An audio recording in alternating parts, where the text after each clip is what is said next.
আসসালামু আলাইকুম। Hello everyone. সবাই কেমন আছেন? আশা রাখি সবাই ভালো আছেন। চলে আসলাম পূর্বিস রেসিপি থেকে আপনাদের জন্য একটা রেসিপি শেয়ার করব। আর সেই তার আগে আপনাদের একটু বাইরে হাঁটতে গেছিলাম। সেইখানে কিছু ফুল গাছ দেখতে পেলাম। আর ছোট্ট একটা পামকিন প্যাচ ওরা এখানে ক্রিয়েট করছে। তো সেটাই আপনাদের একটু শেয়ার করি। এখানে একটা গ্রোসারি স্টোর, আমার ঘরের সাথে ২ টা গ্রোসারি স্টোর আছে। তো এখানে হাঁটতে আসলেই কিছু কেনাকাটা হয়ে যায়। আর ভাবলাম যে এই যে উইন্টারের যে ফুল গাছগুলি আসছে আর পামকিন, মানে নানান ধরনের পামকিন আসছে, যেটা আম মানে দেখে না আমার এত ভালো লাগতেছিল। মানে আ ফল কিন্তু এমনিই তো একটা সুন্দর, মানে শরৎকাল। আর এখানে একটা বড় পামকিন, এটার দাম দেখলাম $50। তারপরে ওরা কিনে নিয়ে যাবে, যেহেতু সামনে হ্যালোইনের জন্য ওরা এই পামকিনগুলি ডেকোরেশন করে। আর কিছু পামকিন দিয়ে ওরা পাই করে, বাকি এমনিতে কিন্তু আমাদের দেশি যে মিষ্টি কুমড়া, এটা কিন্তু সেটা না। আর নানান ধরনের পামকিন, একটা পামকিন দেখে তো আমার খুব মজা লাগে, ওটা খুব ফানি লাগে, কারণ এটাকে মনে হয় যে মাটির বানানো পামকিন। তো যাই হোক, আমি তো গাছ দেখে পাগল। এই গাছগুলি খুবই মানে জাস্টকে বলে যে লং লিভ না, টেম্পোরারি। তারপরেও না কিনতে ইচ্ছে করে যে অল্প কিছুদিন থাকে, সব কলিগুলি ফুটে যাওয়ার পরে এটা মানে শেষ। আর কিন্তু হবে না, তারপরেও না কেনা হয়ে যায়, মানে জাস্ট ওয়ান টাইম, কোনো অ্যানুয়াল প্ল্যান্ট না। এই যে দেখেন কত ধরনের পামকিন যে ওরা নিয়ে আসছে, আর এটাই হচ্ছে সেই ফানি পামকিনটা। দেখলে একদম মনে হবে যে মাটি দিয়ে বানানো, যে আমাদের দেশে যে আমরা মেলায় দেখতাম মাটি দিয়ে করা। আর নানান ধরনের পামকিন, এটা তো দেখছি বাটার স্কোয়াশ। তো ভাবলাম যে আপনাদের একটু শেয়ার করি পামকিন প্যাচটা। হ্যালোইন আসছে, ওরা এখন সবই কিন্তু কিনে নিয়ে যাবে, যত দামি হোক যাই হোক। মানে ওরা যে কোনো জিনিস খুব সুন্দর করে সেলিব্রেট করে এরা এখানে, খুব ভালো লাগে আসলে। আর এই তো, এখান থেকে আমার বাসা খুবই কাছে। তো আপনাদের এখন আজকে একটু মেঘলা দিনে একটা মজার রেসিপি শেয়ার করব, ইনশাল্লাহ আপনাদের ভালো লাগবে। তো বাসায় এসে আমি যে মজার খাবারটা এখন করব সেটা আপনাদের দেখাচ্ছি। এটা হচ্ছে অনেক রকমের ভেজিটেবল দিয়ে চাপটি। তো চাপটি করতে আমি কি কি নিচ্ছি সেটা আপনাদের আগে একটু বলে দিই। 1 কাপ পেঁয়াজ নিয়েছি আমি, একটা বড় পেঁয়াজ আমি এখানে কুচি করে নিয়েছি। আর নিয়েছি 1 কাপ জুলিয়ান কাট গাজর, 1 কাপ ব্রকলি, আর 1 কাপ টমেটো, সব কুচি করা। বেল পেপার বা ক্যাপসিকাম আমি লালটা নিয়েছি 1/2 কাপ। আলু আমি কুচি করে নিয়েছি 1 কাপ। আর ডিম নেব আমি এখান থেকে 2টা। আর আমি নিয়েছি পালং শাক, আমি এখানে নিয়েছি 1/2 কাপের মতো। আমি ফ্রোজেনটা নিয়েছি, আপনারা আপনারা ফ্রেশটা কুচি করে দিতে পারেন।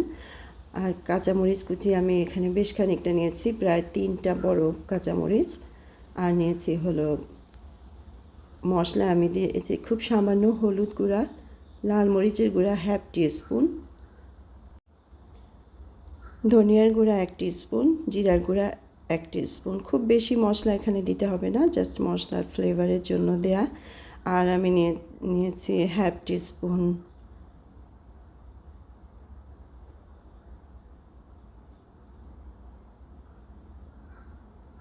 তো কতটুকু মশলা দিলাম সেটাই আমি বলতে চাচ্ছিলাম। আর 1/2 টিস্পুন নিয়েছি আমি গরম মশলা গুঁড়া। আর নিয়েছি গোলমরিচের গুঁড়া 1 টিস্পুন।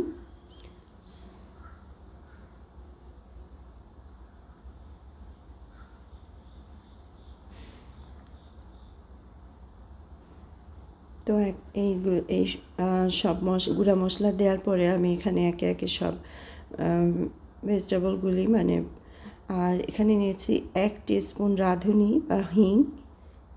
তো এই ধরনের খাবার বা পাকোড়ায় আমি সবসময় একটু রাঁধুনি দিই, খেতে খুব ভালো লাগে। আমি বিট লবণও এখানে অ্যাড করব, আপনারা বিট লবণ দেবেন। মানে এত কিছু মানে মিশিয়ে যে চাপটিটা যখন করা হয় না, খেতে যে কি ভালো লাগে। আর এই তো সব সবজিগুলি একে একে দিলাম, পেঁয়াজ দিলাম, এবার দিচ্ছি বেল পেপার।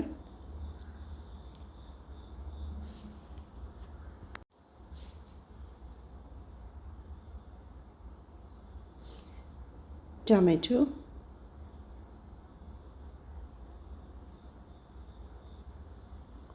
গাজর জুলিয়ান কাট করা,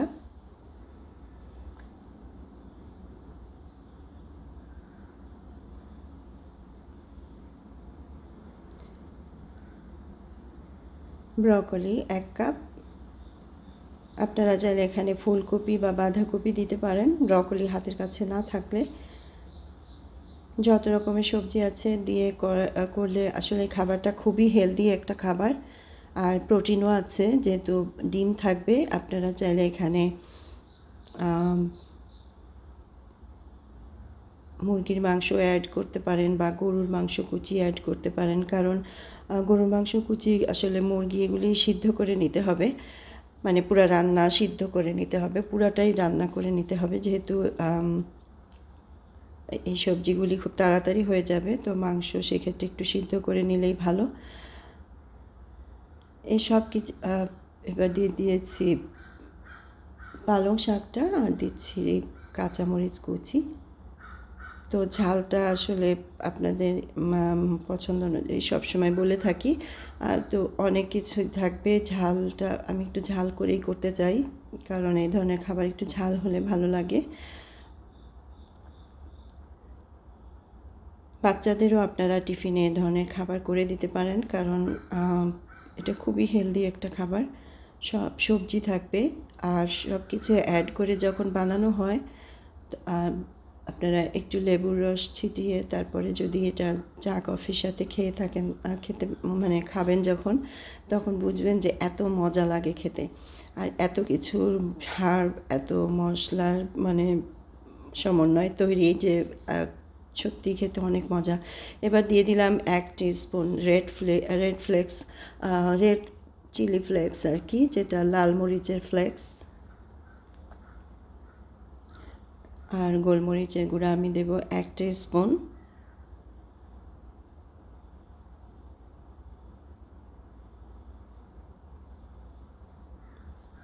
তো এই খাবারটা আমি তৈরি করে রাখছি কারণ আমার কাজে লাঞ্চের জন্য অনেক সময় হয় যে ভাত বা অন্য কোনো খাবার এগুলি আমি আসলে নেওয়া হয় না। আমি খুব সামান্য একটু খাবারই লাঞ্চে খেয়ে থাকি, কারণ আমার এত বেশি ভারী খাবার খেতে পারি না। তো আদা রসুনের পেস্ট আমি দিলাম 1 টিস্পুন। তো সেই জন্যই বানিয়ে রাখা, একটু বেশি করে ফ্রোজেন করে রাখবো। আর ফ্রোজেন করাটাও আমি আপনাদের দেখাবো কিভাবে আপনারা ডিপ ফ্রিজে এটা সংরক্ষণ করবেন, সেটাও আমি আপনাদের করে দেখাবো। খুবই সহজ, যেভাবে ফ্রোজেন করা হয়, ঠান্ডা করে ফ্রোজেন করে জিপলকে রাখা, দ্যাটস ইট।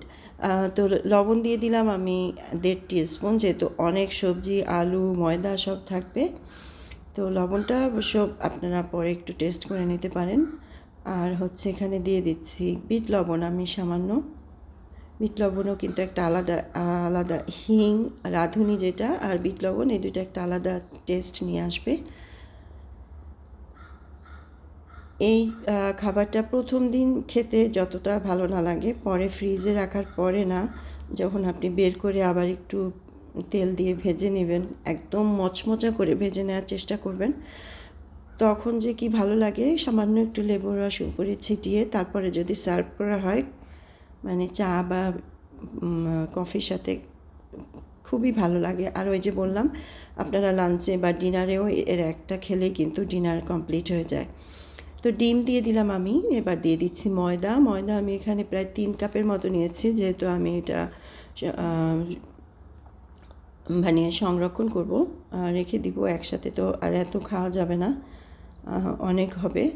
তো ময়দা আমি একটু বেশিই নিলাম, আসলে রোজ রোজ তো এগুলি বানানো যায় না, কারণ অনেক সবজি কাটা, অনেক সময়ের দরকার।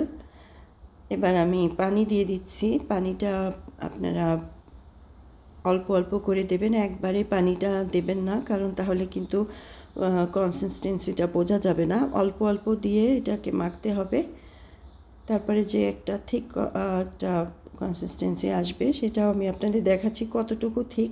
আসলে ডিপেন্ড করে, যদি একটু পাতলা করে বানাতে চান, পাতলা করে একদম মচমচা করে, তাহলে একটু পাতলা করে বানাবেন। আমি ওই যে বললাম লাঞ্চের জন্য, তাই আমি একটু ঠিক করে বানাবো। পরে কিন্তু আবার এটাকে আমি খুব ভালো করে একদম লাল করে 2 পাশে ভেজে নিব, কারণ এটা নরম নরম খেতে কিন্তু ভালো লাগে না। চেষ্টা করবেন একটু সময় নিয়ে একদম মচমচে করে ভেজে নিতে।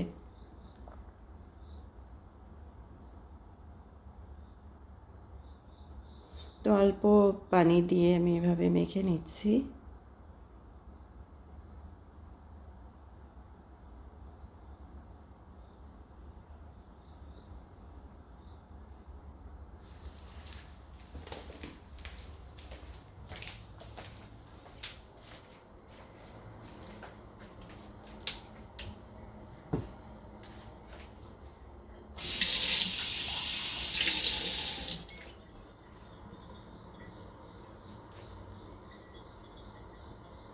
এই তো সব কিছু দিয়ে মেখে আমি এখানে 1 টেবিল স্পুন তেল দিয়ে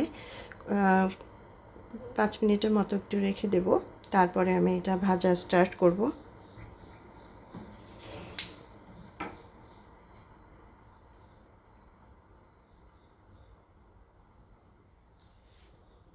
এই ধরনের খাবারগুলি আসলেও কিন্তু খুবই হেলদি, শুধু ময়দাটা ছাড়া বাকি সব কিছুই তো একদম স্বাস্থ্যের জন্য ভালো। এত ধরনের ভেজিটেবল আর প্রোটিনের জন্য ওই যে বললাম আপনারা মুরগির মাংস বা গরুর মাংস অ্যাড করতে পারেন বাচ্চাদের জন্য।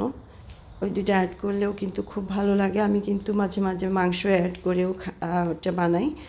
আর হচ্ছে ডিম তো থাকবে, তো প্রোটিন আর সবজির সব কিছু মিলিয়ে একটা খুব হেলদি একটা নাস্তা। এখানে চালের গুঁড়া ব্যবহার করলে কিন্তু আরও বেশি ক্রাঞ্চি হয়, সেটা খেতে আরও ভালো লাগে। যেহেতু হাতের কাছে চালের গুঁড়া ছিল না তাই দিতে পারলাম না, আমি শুধু ময়দা দিয়ে করছি।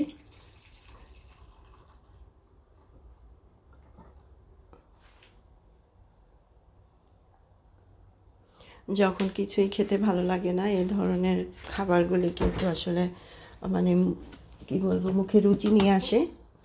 আমি যখন আমার যখন কিছুই খেতে ভালো লাগে না ভাত বা কিছু, তখন আমি এর একটা ভেজে একটু লেবুর রস ছিটিয়ে ব্যাস চা কফির সাথে খেয়ে ফেলি, ডিনার হয়ে যায় আমার।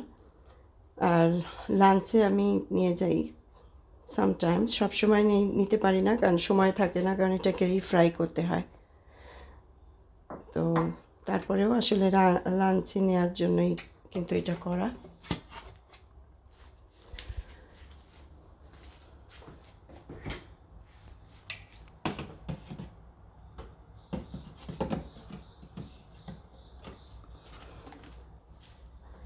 এইখানে একটা স্টোর থেকে আমি এই সেম চাপটিটাই কিন্তু কিনে খেয়েছিলাম। অনেক দাম, মাত্র 3টা বা 4টা চাপটি থাকে, আই থিঙ্ক 3টা বা 4টা, তাও সাইজে খুব ছোটো।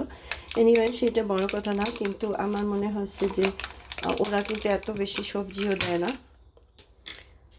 তারপরেও আমি বললাম যে এই জিনিসটা তো আসলে আমরা বাসায় তৈরি করে নিতে পারি, আরও বেশি হেলদি হয়। তো তেল এখানে আমি খুবই সামান্য দিয়ে জাস্ট ভেজে নেব, কারণ প্রথম যেগুলি আমি ভাজবো সেগুলি যে বললাম সংরক্ষণ করার জন্য ফ্রিজে ফ্রোজেন করে, আর পরে আমি আপনাদের একটা খুব ক্রাঞ্চি করে ভেজে দিব। এইটা এখন জাস্ট ভেজে ভেজে আপনারা ঠান্ডা করে রাখবেন, মানে ফ্রোজেন করে রাখার জন্য। আর যদি মানে ইনস্ট্যান্ট খেতে চান তাহলে তো অবশ্যই খুব ভালো করে ভেজে নিতে হবে। আমি পরে আবার বের করে এটাকে রিফ্রাই করব, তখন কিন্তু আরও বেশি, আবারও বারবারই মেনশন করছি, একদম লাল করে ভেজে নেবেন 2 পাশটা, তাহলে দেখবেন খেতে অনেক মজা লাগে।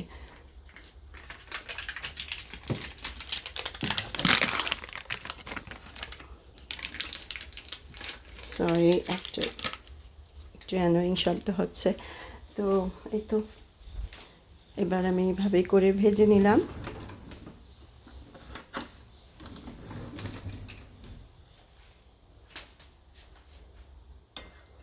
ওয়েদারের অবস্থা আমাদের এখানে খুবই খারাপ, প্রতিদিনই মেঘলা বৃষ্টি। অক্টোবর নভেম্বর এখানে একদম একরকম মেঘলাই থাকে, বৃষ্টি থাকে বেশি। শুধু নভেম্বর না, একদম তারপর তো শুরু হবে, স্টার্ট হবে স্নো। জানি না এবছর কতটা স্নো হবে। গত বছর আলহামদুলিল্লাহ বেশি স্নো হয় নাই, স্নো হলে অনেক সমস্যা।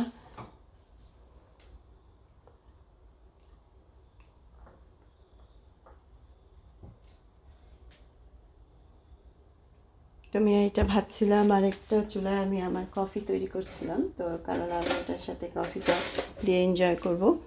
একটা তো ফ্রেশ করে ভেজে খেতেই হবে।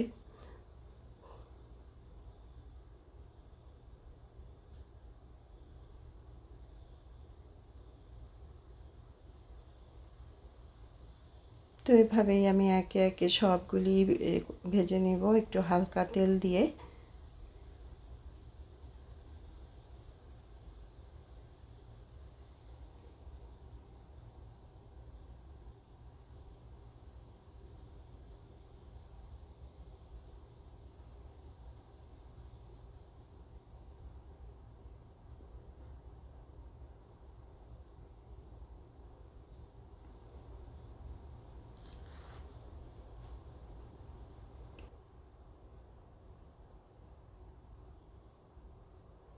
তো ঠিক দেখতে পেলেন যে এই এতটুকু মানে ভাজাটা এরকম হবে ফ্রোজেন করার জন্য।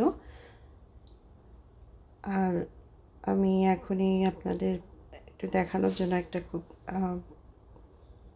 একদম পুরোপুরি একটা ভেজে নিলাম, মানে যেটা একদম ক্রাঞ্চি করে। তো এখানে হয়তো দেখা যাচ্ছে না, এটা কিন্তু আমি ভীষণ একদম দুই পাশ লাল করে একটু বেশি তেল দিয়ে ভেজে নিচ্ছি। আর আমি আপনাদের একটু খেয়ে দেখাচ্ছি যে খেতে কেমন হলো।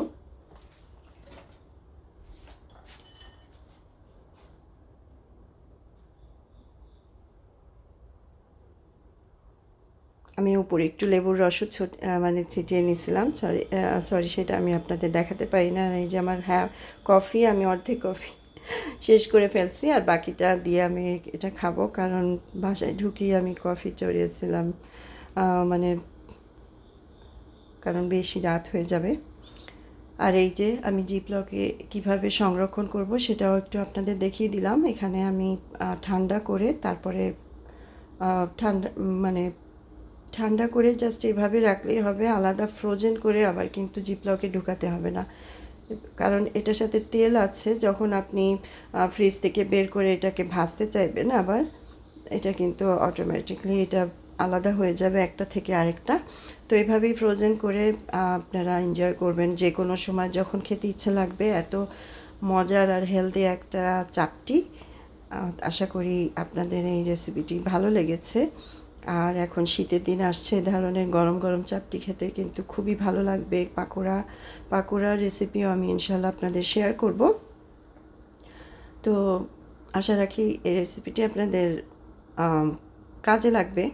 যদি কখনো একটু হেলদি কোনো কিছু মনে করেন বাসায় করে রাখতে চান, বা বাচ্চাদেরও দিতে চান, বাচ্চাদের একটু ছোট ছোট করে বানিয়ে টিফিন বক্সে দিয়ে দিলেও কিন্তু ওরা এনজয় করবে। একটু বেশি মাংস দেওয়ার চেষ্টা করবেন, কারণ বাচ্চারা কিন্তু সবজি দেখলে হয়তো ওদের ভালো লাগবে না। আর এখানে বানানোর পরে কিন্তু সবজিটা একদম ভিজিবল থাকে না, কারণ সবজিগুলি দেখা যায় না। তো ওদের সাথে একটু বাচ্চাদের সাথে একটু চালাকি করেও কিন্তু টিফিনে দেওয়া যায়। যাই হোক, অনেক কথা বলে ফেললাম। আশা রাখি আপনারা আমার চ্যানেলটি সাবস্ক্রাইব করবেন, লাইক শেয়ার কমেন্টস করবেন। ইনশাল্লাহ আবার দেখা হবে। আল্লাহ হাফেজ।